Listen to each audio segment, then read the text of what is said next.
नमस्कार। एक बार फिर हाजिर हुआ हूँ आपकी सेवा में अपने इस YouTube चैनल स्पिरिचुअल टूर के माध्यम से।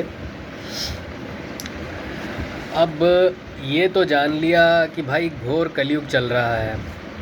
यहाँ तो अपनी पैदा की हुई संतान ही कल को क्या करेगी क्या नहीं कुछ कहा नहीं जा सकता। तो गोद लिया हुए बच्चे से तो आशा ही क्या करें। ये बात समझ में आ गई। फिर भी माया है ना, इतनी जल्दी नहीं छोड़ती।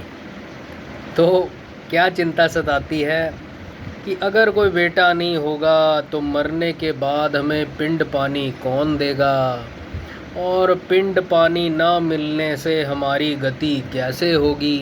अरे भैया, जो ज़िंदगी जी रहे हो इधर का तो कुछ पता नहीं है, मरने के बाद क्या होगा तुम्हें क्या पता है। फिर भी व्यर्थ की कल्पनाओं में घूम रहे हो। अब ऐसा नहीं है कि ये पिंड पानी आदि ये व्यर्थ की क्रियाएं हैं, इनका अपना महत्व है। एक साधारण जीव के लिए, जो संसारी जीव है, संसार में फंसा हुआ है, उसके लिए इनका बहुत महत्व है। पिंड पानी देने से पिंड पानी लेने वालों का आगे जन्म मरण चालू होता है। अब क्या होता है, एकदम से तो कोई मुक्त आत्मा नहीं ना बन जाता। सभी संसार में बहुत बुरी तरह से फंसे हुए हैं। तो अगर कहें कि भाई फिर ठीक है, कोई संतान ही ना करो, आजकल तो बड़े सारे कहते हैं वो कॉन्ट्रासेप्टिव्स या गर्भ निरोधक आदि हैं, तो संतान पैदा ही ना करो, बस ऐश करो, ऐश की ज़िंदगी जियो। तो ऐसा नहीं है।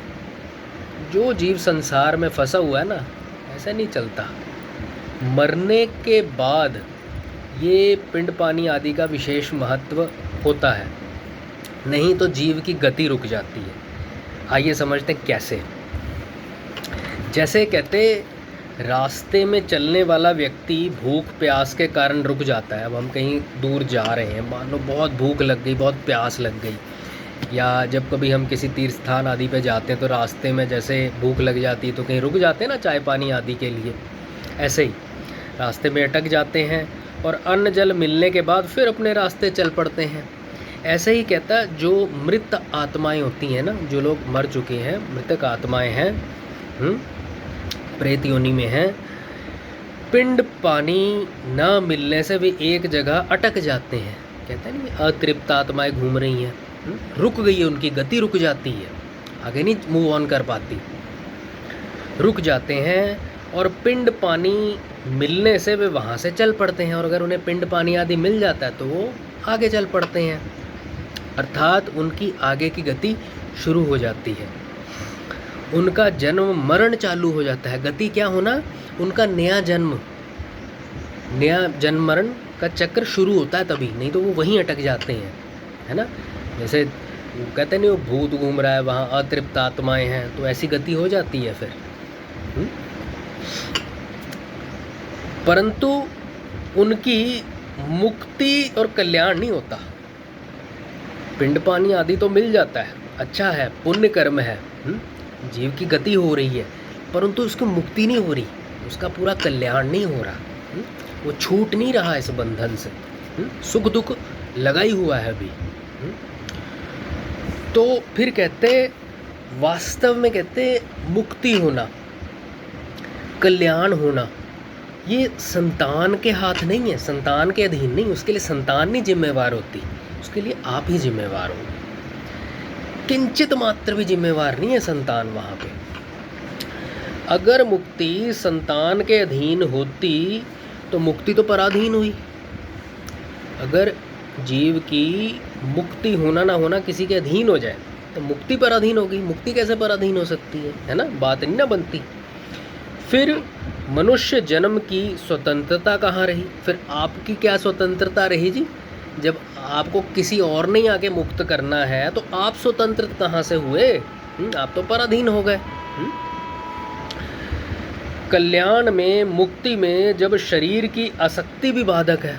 अब कहते हैं मुक्ति में अगर हम अपने इस शरीर के साथ आसक्ति रखते हैं, ये मेरा शरीर ऐसे ऐसे, इसमें आसक्ति रखते हैं, जुड़ जाते हैं इसके अंदर, नहीं मैं ये शरीर ही हूँ, तो भी बंधन में आ जाते हैं, मुक्ति तो तब भी नहीं हो सकती। तो कहते इस शरीर से पैदा किया हुआ जो पुत्र आदि हैं, उनमें अगर आसक्ति रख देंगे, उनके साथ जुड़ जाएंगे, तो फिर मरने के बाद भी पुत्र से पिंड पाने की आशा कल्याण कैसे देगी। अब एक तो जीते जी बेचारा हमारी सेवा करता रहे, फिर मरने के बाद भी हमारे लिए करता रहे, इतनी आशा बांध लेना किसी से, मरने के बाद भी मेरे लिए करता रहे। We desire so much but actually we don't deserve anything. वह तो बंधन में ही डालेगी। अब ये सब बंधन कारक ही होगा। अतः जो अपना कल्याण चाहता है ना, जो मुक्ति चाहता है, छुटकारा चाहता है, एक जन्म मरण से, इन दुखों से, इन सुख दुखों से छुटकारा चाहता है, उसको पुत्रेषणा, पुत्र की इच्छा, लोकेशणा, संसार में आदर सत्कार मान बढ़ाई की इच्छा, और वित्तेषणा, धन की इच्छा, इन तीनों का त्याग कर देना चाहिए। ये साफ तौर पे कहा गया है, क्योंकि ये तीनों ही परमात्म प्राप्ति में बाधक हैं, संसार के साथ बांधने वाली हैं। जिसको संतान की पिंड पाने की इच्छा है, वह जन्म मरण के चक्र में पड़े रहना चाहता है ना। ठीक है, संतान के पिंड पानी आदि का महत्व तो है, जब तक जीव बंधन में, उसकी गति होती है इससे, लेकिन खुद ही अच्छा पाल लेना कि मुझे कोई पिंड पानी दे, है ना, ऐसी डिज़ायर पाल लेना। क्योंकि कहीं जन्म होगा तभी तो पिंड पानी चाहिए। अब जिनको ये है कि नहीं भाई हमारी मुक्ति नहीं हो सकती, उनको तो विशेष ध्यान देना चाहिए कि अपने पुत्र का अच्छे से लालन पालन करें, उसे संस्कार दें, ताकि वो कल पिंड पानी आदि की क्रियाएं भी करता रहे, जिससे आगे हमारा जीवन भी चलता रहे, जन्म मरण का चक्र चलता रहे, उसमें कोई बाधा ना आए, हमें भूत प्रेत आदि की नीच योनियों में ना जाना पड़े, पिशाच आदि योनियों में ना चले जाएं, दुर्गति ना हो जाए हमारी। उनके लिए तो ठीक है, पर जो मुक्ति चाहता है उसके लिए ऐसी इच्छा पाल लेना तो बहुत बड़ा बाधक है। अब जिसकी मुक्ति होनी है उसे थोड़ा पिंड पानी आदि की आवश्यकता है। अगर जन्म होगा ही नहीं तो पिंड पानी किसको चाहिए। अगर मुक्त ही हो गया जीव तो वो पिंड पानी किसको चाहिए फिर। पुत्र न होने से कल्याण नहीं होता, ये बात बिल्कुल गलत है।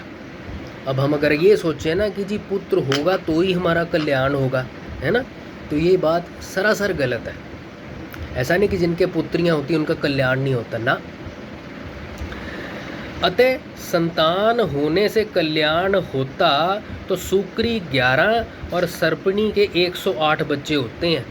अगर बच्चे होने से कल्याण होता तो जो सुक्री होती ना, सुअर, मादा सुअर होती है, उसके कहते हैं कितने 11 बच्चे होते हैं, और जो सर्पनी होती है नागिन, उसके तो 100 बच्चे होते हैं। तो उनका तो पहले कल्याण हो जाना चाहिए था आपसे। धृतराष्ट्र के 100 पुत्र थे, लेकिन कैसी गति हुई, मोह छूटा, फिर भीमसेन को मारने चले थे। तो ऐसे ही ज़्यादा बच्चे वालों का कल्याण जल्दी होना चाहिए, पर वह होता नहीं। तो इस हिसाब से अगर देखें तो ज़्यादा धृतराष्ट्र का, सर्पणी का, इन सब का तो बहुत जल्दी कल्याण हो जाना चाहिए था, पर ऐसा हुआ नहीं, ऐसा नहीं होता। संतान हो अथवा ना हो, मनुष्य को केवल भगवान में ही लगना चाहिए। मनुष्य जन्म का ध्येय मात्र भगवत भजन है। तो चाहे संतान हो चाहे ना हो, इंसान को भजन में लगना चाहिए, भगवान के परायण होकर भगवान का भजन करना चाहिए। अगर पुत्र की इच्छा न मिटती हो, अब इतनी जल्दी पुत्र की इच्छा तो होती ना कि चलो मेरा बेटा भी हो, हर इंसान की इच्छा होती है। अगर ऐसा हो ना हो तो निसंतान, अब इंसान निसंतान है, दुर्भाग्यवश कोई निसंतान भी होते हैं, तो वो क्या करे, है ना, बेचारा बिल्कुल ही निसंतान है, कोई संतान ही नहीं है, फिर कहो कि उसके बिल्कुल पुत्र की इच्छा ही ना हो, तो इतनी जल्दी संभव नहीं ना होता। तो उसके लिए एक बड़ा सुंदर उपाय बताते हैं।